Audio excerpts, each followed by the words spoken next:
Hello all dear friends, welcome back to my YouTube channel DB pro education. कैसे हो साथियों आप लोग? उम्मीद करता हूँ आप लोग बहुत अच्छे होंगे और आज अच्छे से आपके एग्जाम्स की प्रिपरेशन कर रहे होंगे। जैसा कि आप सभी को मालूम है, आज की इस वीडियो में बात करने वाले RUHS BSc nursing entrance examination 2016 के इंपॉर्टेंट MCQ जो कि हर बार एग्जाम्स में पूछे जाने वाले ऐसे 20 क्वेश्चन मैं आज की इस लेक्चर में आपको बताने वाला हूँ। साथियों अगर यह वीडियो आप एंड तक देखते हो, अगर पूरे क्वेश्चन आप वॉच करते हो, यहाँ पे देखते हो, तो मैं आपको गारंटी दे रहा हूँ आपके काफ़ी क्वेश्चन है वो सही हो जाएंगे। यहाँ से करीबन 4 से 5 क्वेश्चन है वो फंसने के 100% यहाँ से चांस बन रहे हैं। तो साथियों आपको ऐसे इंपॉर्टेंट MCQs बता रहा हूं जो कि बार बार एग्जाम्स में रिपीट होते रहते हैं। तो साथियों बिना टाइम वेस्ट करते हुए वीडियो को स्टार्ट करते हैं। एक बार कहना चाहूँगा आपसे, अगर चैनल पर नए हो तो चैनल को सब्सक्राइब कर लेना, बेल आइकन को प्रेस कर लेना ताकि आगे आने वाले हर वीडियो न्यूज़ नोटिफिकेशन सबसे पहले आपको मिल सके। साथियों डीबी प्रो एजुकेशन एकमात्र ऐसा स्थान है जो कि बच्चों को इसमें हमेशा कार्य करता है, बच्चों को एक सटीक एक्यूरेट इन्फॉर्मेशन प्रोवाइड कराया। तो आपने अभी तक टेलीग्राम चैनल और व्हाट्सएप ग्रुप हमारा ज्वाइन नहीं किया तो आपको डिस्क्रिप्शन में लिंक मिल जाएगा, आप जाकर वह ज्वाइन कर लें। वहाँ से आपको सारी इन्फॉर्मेशन मिलती रहेगी RUHS BSc नर्सिंग से रिलेटेड। साथियों टाइम टू टाइम यहाँ पे इन्फॉर्मेशन दी जाती है। बाकी टाइम वेस्ट करते हुए चलते हैं भाई, टाइम बिना वेस्ट करते हुए चलते हैं हमारे क्वेश्चंस की तरफ। साथियों सबसे फर्स्ट क्वेश्चन आपके सामने देखिए, निम्नलिखित बयानों में से कौन सा रोग और टीकाकरण के संबंध में सही है? बताओ भाई, रोग और टीकाकरण के संबंध में कौन सा बयान सही है, आपको यहाँ पे ये बताना होगा। साथियों सारे क्वेश्चंस मैं आपको बताते चलूँगा, बट आपको क्वेश्चंस का आंसर आप लोगों को लगाना होगा, ठीक है। अगर आप क्वेश्चन का आंसर नहीं आता है तो मैं बता दूंगा आपको, बट आप लगाना, ठीक है। क्या क्या आपकी प्रिपरेशन है वो चेक की जा सके, आप अपनी तैयारी भी चेक कर सकते हो। जो इंपॉर्टेंट MCQ बता रहा हूँ उनमें से कितने आप क्वेश्चन है वो करेक्ट करते हो साथियों, ठीक है।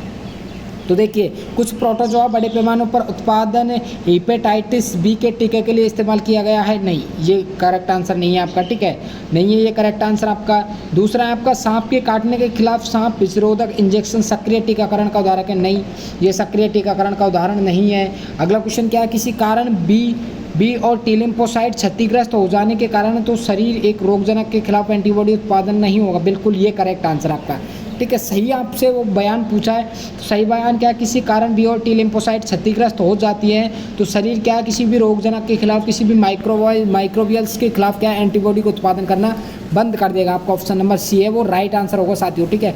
मृत निष्क्रिय रोगजनकों के इंजेक्शन निष्क्रिय प्रतिरोधक क्षमता का कारण बनते हैं, ये भी आपका करेक्ट नहीं होगा। तो ऑप्शन नंबर सी आपका राइट आंसर होगा साथियों। अब अगला क्वेश्चन देखिए, आपके सामने स्क्रीन पर अगला क्वेश्चन देख पा रहे हैं आप।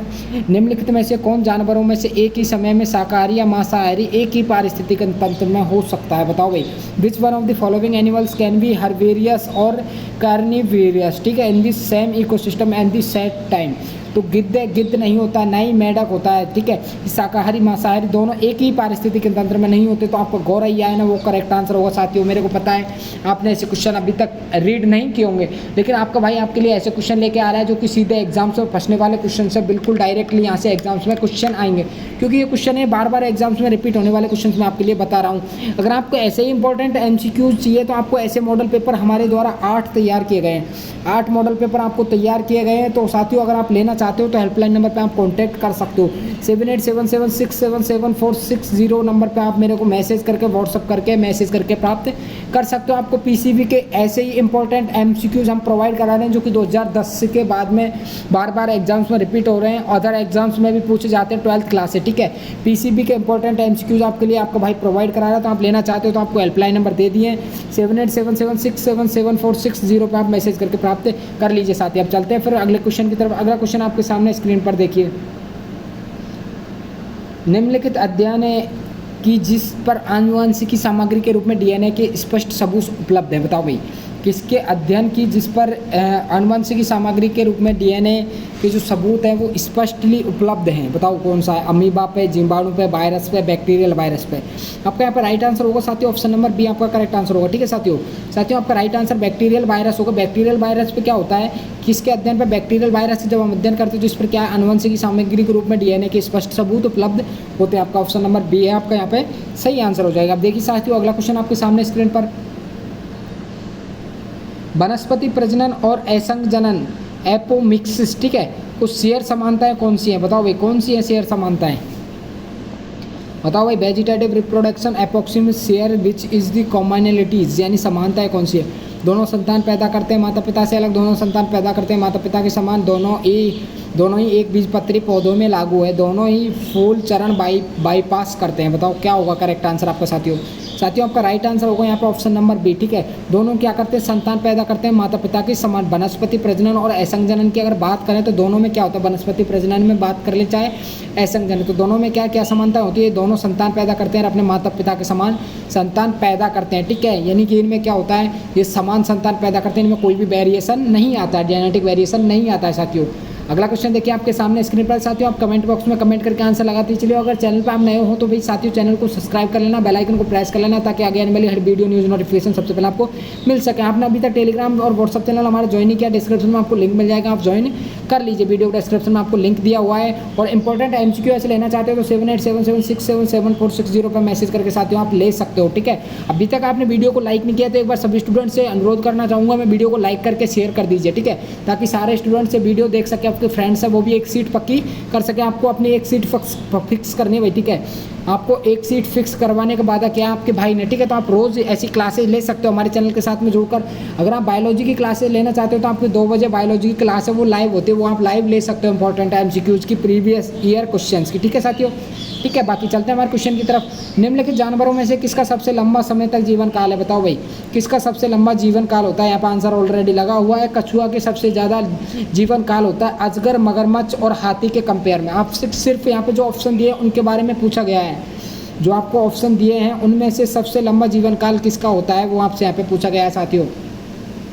बताओ किसका होता है, अजगर का होता है, कछुआ, हाथी। यहाँ पे ऑलरेडी आंसर लगा हुआ है, कछुआ का होता है। ठीक है, कछुआ का सबसे ज़्यादा जीवन काल होता है यहाँ पे जो ऑप्शन दिए गए हैं। ठीक है, अब अगला क्वेश्चन देखते हैं साथियों।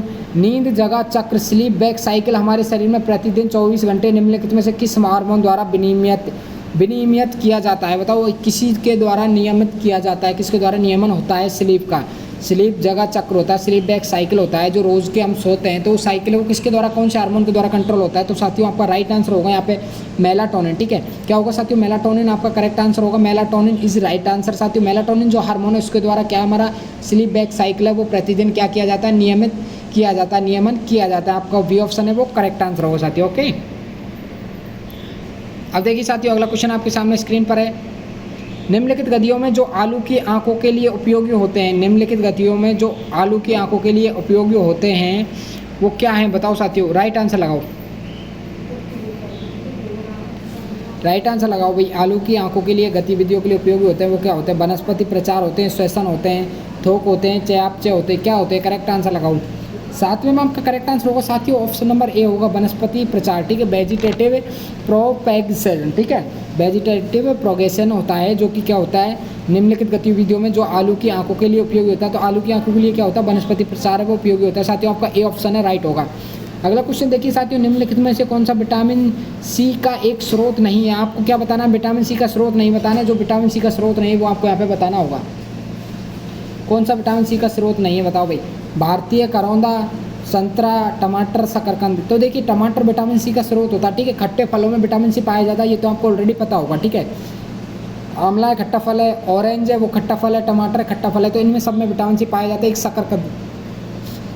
शकरकंद में विटामिन सी नहीं पाया जाता, तो आपका साथियों यहाँ पे ऑप्शन नंबर डी राइट होगा। ठीक है, आपके सर जो आपको क्वेश्चन बता रहे हैं साथियों, ऐसे क्वेश्चन बता रहा हूँ मैं आपको, डायरेक्ट क्लाम के एग्जाम में पूछे जाएंगे। ठीक है, यहाँ से बिल्कुल सीधे क्वेश्चन फंसेंगे। जो भी हमारे जितने भी रसूल इस वीडियो को देख रहे हैं बिल्कुल करेक्ट आंसर करके आएंगे, मेरे को पता है, क्योंकि यहाँ से साथियों डीबी प्रो एजुकेशन आपको ऐसे क्वेश्चन करवाता है जो कि यहाँ से डायरेक्टली एग्जाम्स में पूछे जाते हैं। ठीक है, तो बताओ निम्नलिखित में से कौन अंतर्जलीय तंत्र प्रणाली के एक भाग के रूप में माना जाता है, बताओ।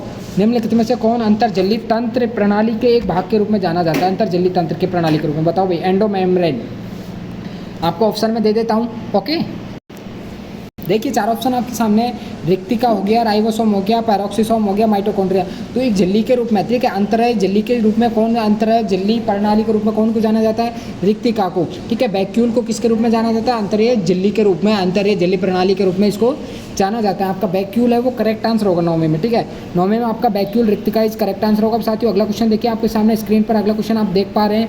निम्नलिखित जानवरों के बीच जो एक अंडे देने वाला स्तनपायी है, क्या है, निम्नलिखित जानवरों के बीच जो एक अंडे देने वाला स्तनपायी है वो कौन सा है, बताओ भाई। मगरमच्छ हो गया जिसको क्रोकोडाइल बोला जाता है, लठ सागर कछुए हो गए, झालरदार छिपकली हो गई, कांटेदार चींटी भक्षक हो गया, बताओ भाई। जो कि किसके एक अंडे देने वाला स्तनपायी, एक अंडा कौन देता है इनमें से, बताओ भाई। निम्नलिखित जानवरों में से एक अंडा कौन देता है, आपको वो आंसर लगाना होगा। तो यहाँ पे जो कांटेदार चींटी भक्षक होती है ना, कांटेदार जो चींटी भक्षक होते हैं, कांटेदार चींटी भक्षक यानी कांटेदार जो चींटियों को खाने वाले जानवर होते हैं वो क्या है, एक ही अंडा देते हैं। ठीक है, किधर एक अंडा देते हैं, ओनली फॉर ऐसा स्तनपायी जो कि एक अंडा देता है, बाकी सारे वो ज़्यादा अंडे देते हैं। ठीक है, अब अगला क्वेश्चन देखिए आपके सामने स्क्रीन पर। अगला क्वेश्चन आपके सामने आप साथियों देख पा रहे हैं, निम्नलिखित में से कौन पृष्ठदंड के संबंध में सही बयान है? बताओ भाई, पृष्ठदंड के संबंध में सही बयान कौन सा है, आपको ये बताना होगा।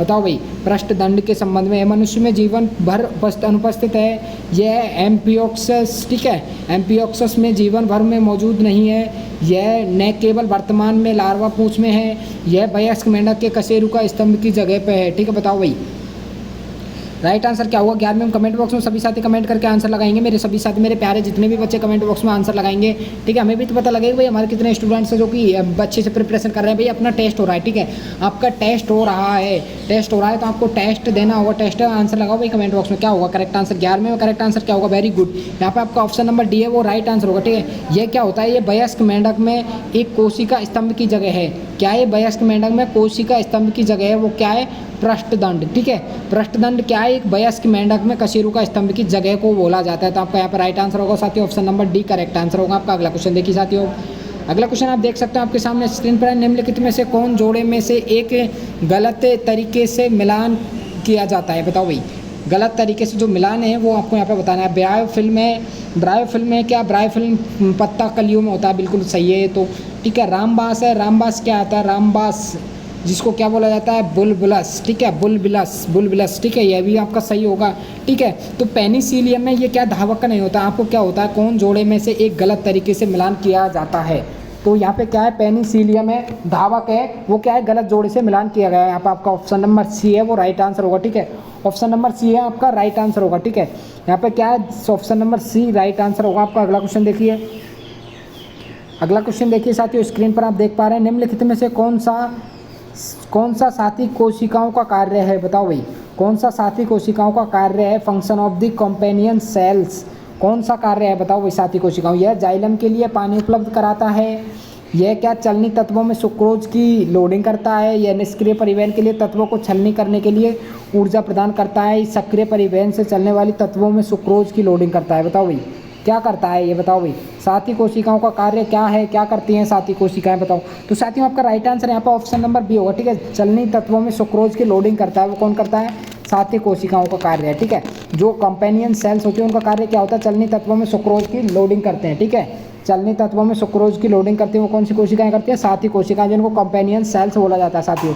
अब अगला क्वेश्चन देख सकते हो आप, गायों में गर्भधारण निम्नलिखित में से कौन सा है? बताओ भाई, गायों में जो गर्भधारण होता है वो कितने दिन का होता है, वो आपको यहाँ पे बताना है। गेस्टेशन पीरियड ऑफ काउज, बताओ 250 दिन, 300 दिन, 280 दिन, 315 दिन। तो साथियों गायों में जो गर्भधारण का पीरियड होता है ना, वो होता है आपका 280 दिन का। ठीक है, 280 दिन का होता है साथियों। आपको ऐसे क्वेश्चन कहीं नहीं कराए जाएंगे, मेरे को पता है, क्योंकि ये ऐसे क्वेश्चन करवा रहा हूँ मैं आपको जो बार बार एग्जाम्स में पूछे जाते हैं। अगर ऐसे ही आप मॉडल पेपर लेना चाहते हो तो साथियों आपको 2010 से मैं मॉडल पेपर दूंगा। ठीक है, 2010 से आगे के सारे मॉडल पेपर मैं आपके लिए दे रहा हूँ। तो आपका भाई आपके लिए सारे मॉडल पेपर प्रोवाइड करा। अगर एग्जाम से आप एक दिन पहले भी आप इनको क्लियर कर जाओगे ना, तो मेरी गारंटी है आप आसानी से बायोलॉजी में से 20 नंबर ला सकते हो। ठीक है, 20 में से 20 नंबर आसानी से आप ला सकते हो। आपका 34 नंबर का पेपर होता है RUHS नर्सिंग में। ठीक है, तो आपको जो 34 में से आराम से आप 30 नंबर ले आओगे बायोलॉजी में। ठीक है, आराम से आप 25 से 30 नंबर ला सकते हो साथियों। ठीक है, आप अगर इन पेपर को ले लोगे, इस मॉडल पेपर को ले लोगे, तो आप 25 से 30 नंबर आसानी से आप ला सकते हो RUHS BSc नर्सिंग के एग्जाम्स में। मैं आपको सारे मॉडल पेपर प्रोवाइड करा रहा हूँ। आपका भाई आपके लिए देखिए इंपॉर्टेंट MCQs भी प्रोवाइड करा रहा है। जो भी स्टूडेंट लेना चाहता है तो वो मेरे को व्हाट्सएप पर मैसेज कर देना। ठीक है, 7877677460 पे आप मैसेज कर सकते हो इसी प्रकार के MCQs प्राप्त करने के लिए। ओके, अब अगला क्वेश्चन देखिए, 280 दिन का होता है भाई गायों में गेस्टेशन का पीरियड। अगला क्वेश्चन आपके सामने है साथियों, देखिए साथियों अगला क्वेश्चन आपके सामने है। अगला क्वेश्चन देखिए भाई, करंज शरीर, देखिए क्वेश्चन पढ़ लीजिए पहले तो। करंज शरीर रचना विज्ञान में निम्नलिखित में से जो बंडल म्यान कोशिकाओं की क्या जरूरत है? बताओ भाई, निम्नलिखित में से बंडल म्यान जो कोशिकाएं होती हैं शरीर रचना विज्ञान में, ठीक है, करंज शरीर रचना विज्ञान में जो बंडल म्यान कोशिकाएं होती हैं उनकी क्या जरूरत है, वो आपको यहाँ पे बता रहा है। मोटी दीवारों का बिना रक्षा करने वाला रिक्त स्थान है, कई क्लोरोप्लास्ट में होता है, बताओ। या फिर पतली दीवार है जो कई रक्षा करने वाले रिक्त स्थान है, कुछ क्लोरोप्लास्ट होते हैं। अगला क्वेश्चन आपके पतली दीवार है, कुछ रक्षा करने वाले रिक्त स्थान है और बिना क्लोरोप्लास्ट के होते हैं। मोटी दीवार, बिना रक्षा करने वाले रिक्त स्थान है और आपको और ऑप्शन मैं बता देता हूँ। बाकी आपके राइट आंसर होंगे ना, आपके राइट आंसर होंगे साथियों, आपके राइट आंसर होने वाले हैं ना ऑप्शन नंबर क्वेश्चन नंबर 15 में, वो होने वाला आपका ऑप्शन नंबर डी। ठीक है, ऑप्शन नंबर डी क्या होने वाला, करंज शरीर रचना विज्ञान में निम्नलिखित में से बंडल म्यान कोशिकाओं की क्या जरूरत है, क्या जरूरत है। मोटी दीवारों, बिना रक्षा करने वाले रिक्त स्थान होते हैं, मोटी दीवार होती है, बिना रक्षा करने वाले रिक्त स्थान होते हैं साथियों, है ना। और क्या करते हैं, क्लोरोप्लास्ट की एक बड़ी संख्या होती है। ठीक है, एक क्लोरोप्लास्ट की बड़ी संख्या होती है। आपका right answer option number D होगा साथियों। अब अगला क्वेश्चन देखिए, अगला क्वेश्चन आपके सामने स्क्रीन पर देख पा रहे हैं आप। 16वां क्वेश्चन देखिए, निम्न में से कौन सा शकरकंद की सजाती है, बताओ भाई। शकरकंद की सजाती आपको बताना है। इलायची है, कार्डामोम है या फिर सलजम है, जिसको क्या बोला जाता है, टुर्निप बोला जाता है। दालचीनी है, सिन्नामोन, प्याज है, ऑनियन, क्या है बताओ, शकरकंद की सजाती है क्या है। राइट आंसर आपको लगाना होगा 16वें क्वेश्चन में। तो साथियों सलजम है ना, सलजम। टर्निप, टर्निप क्या है कि सलजम क्या, शकरकंद की सजाती है। होमोलोगस है किसका, स्वीट पोटैटो का होमोलोगस कौन है, सलजम साथियों। ऑप्शन नंबर बी आपका राइट आंसर होगा। वनस्पतियों में कार्यात्मक गुरु बीजाणु, ठीक है, वनस्पतियों में कार्यात्मक गुरु बीजाणु कहाँ विकसित होती है, बताओ भाई, कहाँ विकसित होती है। कार्यात्मक जो गुरु बीजाणु होती है वनस्पतियों में, वो कहाँ विकसित होती है। एंजियोस्पर्म से functional megaspore develops into which of the following, किसमें डेवलप्ड होते हैं गुरु बीजाणु, कहाँ विकसित होता है। बहुत सिंपल क्वेश्चन है साथियों, लगाओ कमेंट बॉक्स में आंसर क्या होगा। वेरी गुड, आपका यहाँ पर right answer option number C. ठीक है, भ्रूण थैली, एम्ब्रियो सैक होता है, उसमें क्या होता है, गुरु बीजाणु वो डेवलप होता है, गुरु बीजाणु है वो विकसित होता है साथियों। ऑप्शन नंबर सी आपका राइट आंसर होगा। ठीक है, एम्ब्रियो सैक में गुरु बीजाणु है वो विकसित होता है। अब अगला क्वेश्चन देखिए साथियों, मानव की एकमात्र सामान्य महिला बच्चे के जन्म के लिए युग्मनज सेल की निम्न स्थितियों में से एक होना चाहिए, क्या होना चाहिए भाई, बताइए भाई। महिला बच्चा के जन्म के लिए, एक मानव की एक सामान्य महिला बच्चा के जन्म के लिए युग्मनज सेल निम्नलिखित परिस्थितियों में से एक होना चाहिए, क्या होना चाहिए बताओ भाई। बताओ, 2 बाई गुणसूत्र होना चाहिए, एक एक्स और एक बाई गुणसूत्र होना चाहिए, 2 एक्स गुणसूत्र होना चाहिए, एक बाई और 2 एक्स गुणसूत्र होना चाहिए। तो देखिए आपका डी ऑप्शन है ना साथियों, आपका डी ऑप्शन है वो तो बिल्कुल ही गलत हो जाएगा। ठीक है, क्योंकि महिला में बिल्कुल भी आपके बच्चे के जन्म के लिए गुणसूत्र कौन से पाए जाते हैं, एक्स एक्स गुणसूत्र पाए जाते हैं। तो आपको साथियों ऑप्शन नंबर सी है वो करेक्ट आंसर होगा। देखिए बाई गुणसूत्र महिला में नहीं पाए जाते हैं, और एक एक्स और एक बाई गुणसूत्र महिला में नहीं पाए जाते, एक किसमें पाया जाता है, पुरुष में। तो महिला में 2 एक्स गुणसूत्र पाए जाते हैं, तो बच्चे के जन्म के लिए कौन से गुणसूत्र उत्तरदायी होंगे, आपके ऑप्शन नंबर सी 2 एक्स गुणसूत्र उत्तरदायी होंगे।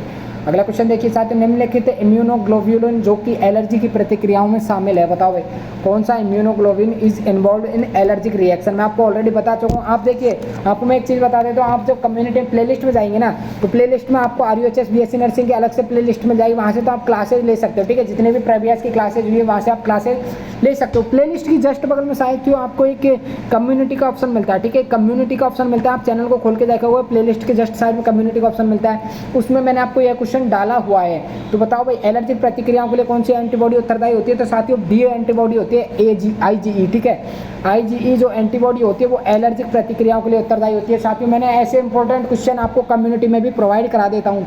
तो साथियों अभी तक आप चैनल के साथ में नहीं जुड़े तो जुड़कर वहाँ पे कम्युनिटी में रोज के आप ऐसे ही क्वेश्चन का आंसर दे सकते हो, इंपॉर्टेंट MCQs का। ठीक है, तो आपको वहाँ पे काफ़ी सारे क्वेश्चन मिल जाएंगे, आप जाके क्वेश्चन का आंसर दे सकते हो। मैंने वहाँ पे बताया है भाई IgE एंटीबॉडी वो किसके लिए काम आती है, एलर्जी प्रतिक्रियाओं के लिए। वहाँ पे आप टेस्ट दे सकते हो, वहाँ पे आप मॉडल पेपर दे सकते हो। ठीक है, वहाँ पे अगर सही आंसर होगा तो आपका ग्रीन कलर आ जाएगा, अगर गलत आंसर होगा तो आपका रेड कलर आ जाएगा। साथियों ऐसा कुछ वहाँ पे इंटरफेस देखने को मिलेगा, आप जाकर कम्युनिटी एक बार चेक कीजिए। ओके, अब आपका सेकंड लास्ट क्वेश्चन होने वाला है, 20वां वो होने वाला है साथियों आपका लास्ट क्वेश्चन होने वाला है।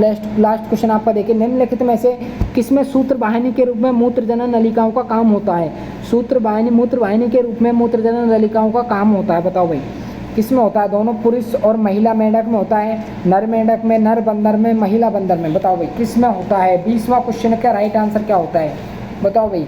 देखिए किसमें, निम्नलिखित में से किसमें मूत्र वाहिनी के रूप में मूत्र जनन नलिकाओं का काम होता है, बताओ भाई किसमें होता है, बताओ। राइट आंसर यहाँ पे होगा आपका मेल फ्रॉग्स आपका करेक्ट आंसर हो जाएगा साथियों, option number B. Option number B साथियों आपका करेक्ट आंसर होगा, मेल फ्रॉग्स होता है। ठीक है, मेल फ्रॉग्स में क्या होता है, मूत्र वाहिनी के रूप में मूत्र जनन नलिकाओं का काम होता है। ठीक है, मूत्र जनन नलिकाओं का काम क्या होता है, मूत्र वाहिनी के रूप में होता है। तो आपका राइट आंसर क्या हो जाएगा, आपका राइट आंसर क्या हो जाएगा, आपका option number B right answer हो जाएगा साथियों, नर मेंढक में। ठीक है, आपका correct answer option number B. साथियों देखिए टाइम कम होने की वजह से मैं आज की सीरीज आपके 20 क्वेश्चन की रख रहा हूँ, बाकी आपकी 34 क्वेश्चन की सीरीज होती है। मैंने कल भी आपको 34 क्वेश्चन कवर अप कराए, तो साथियों आपने अभी तक भी 34 क्वेश्चन नहीं देखे तो आप जाकर वो 34 क्वेश्चन देख लीजिए, क्योंकि बहुत ही अति महत्वपूर्ण प्रश्न आपके लिए मैं करवा रहा हूँ साथियों। ठीक है, और ऐसे ही मॉडल पेपर आप लेना चाहते हो तो 2010 के बाद के मॉडल पेपर आपका भाई आपके लिए प्रोवाइड करा रहा है। तो आपको कैसे प्राप्त करने होंगे, 7877677460 नंबर पर आप मैसेज करके साथियों मॉडल पेपर से वो प्राप्त कर सकते हो साथियों। ठीक है, और इंपॉर्टेंट एमसीक्यूज आप लेना चाहते हो, अगर 2 दिन पहले भी आप लेते हो तो पीसीबी के इंपॉर्टेंट एमसीक्यूज आपको आपका भाई 3000 प्लस एमसीक्यूज प्रोवाइड करा रहा है, और इन एमसीक्यूज के साथ में आपको मॉडल पेपर फ्री दिए जा रहे हैं साथियों। मॉडल पेपर आपको फ्री दिए जा रहे हैं इन एमसीक्यूज के साथ में। ओके, तो आप अगर एमसीक्यूज लेते हो तो मॉडल पेपर आपको 8 बिल्कुल फ्री दिए जाएंगे टेस्ट सीरीज के रूप में। तो साथियों करते हैं फिर लाइव क्लास को स्टॉप। आई थिंक आपके भाई वीडियो समझ में आई होगी, वीडियो अच्छी लगी हो तो वीडियो को लाइक करके एक बार सभी स्टूडेंट्स शेयर कर देना। ठीक है, वीडियो कैसी लगी एक बार मेरे को कमेंट बॉक्स में कमेंट करके बता देना, ताकि हम नेक्स्ट वीडियो और भी इंपॉर्टेंट और भी अच्छी लेकर आ सके। ठीक है, तो साथियों वीडियो को अभी तक लाइक नहीं है, एक बार लाइक कर देना। चैनल के साथ में नहीं जुड़ो तो चैनल के साथ में जुड़ जाइए। बाकी करते हैं हम लाइव क्लास को स्टॉप, मिलते हैं आपकी कल की दोबारा से दोपहर की बायो की लाइव क्लास में 2 बजे। ठीक है, तब तक के लिए thank you so much all of you. जय हिंद, जय भारत।